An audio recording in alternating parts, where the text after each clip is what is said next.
Ang team ni Vice Ganda, Karel, at Ryan Bang ang unang nag-perform sa It's Showtime's Magpasikat 2024 at nag-feature sila ng P-Pop Kings na SB19, two-time Olympic gold medalist na si Carlos Yulo, at showbiz personality na si Aura Brigela bilang mga bisita. Tradisyonan ng Kapamilya Noontime Show ang kanilang taunang presentasyon upang ipagdiwang ang kanilang anibersaryo. Ngayong taon, ipinagdiriwang ng It's Showtime ang ika-15 anibersaryo nito at inaasahan ng mga tagahanga ang masigla, kapanapanabik at taus-pusong mga pagtatanghal mula sa mga host. Ang tema ng team ni Vice, Karel at Ryan para sa Magpasikat 2024 ay nakatuon sa hope.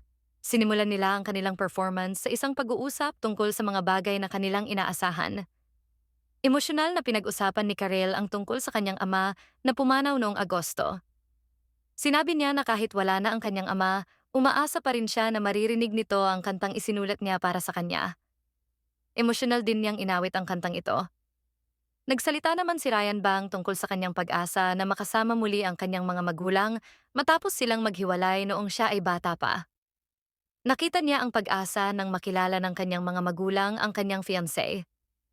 Ibinahagi ni Vice Ganda na ang kanyang pag-asa ay nakaugat sa kanyang mga mahal sa buhay. At sa kabila ng mga kritisismo at paghuhusga, patuloy siyang babangon sa lahat ng ito. Ang kanyang sayaw ay sumasalamin sa kanyang pag-angat mula sa mga negatibong bagay.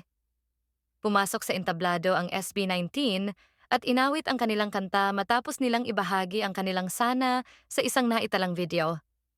Sumunod si Carlo Yulo at Aura Brigela na nagbahagi ng kanilang mga inaasahan. Nagpatuloy ang performance ng Magpasikat 2024 ng team ni Vice, Karel, at Ryan sa isang nakakaantig na reunion ng isang OFW na ina at kanyang mga anak.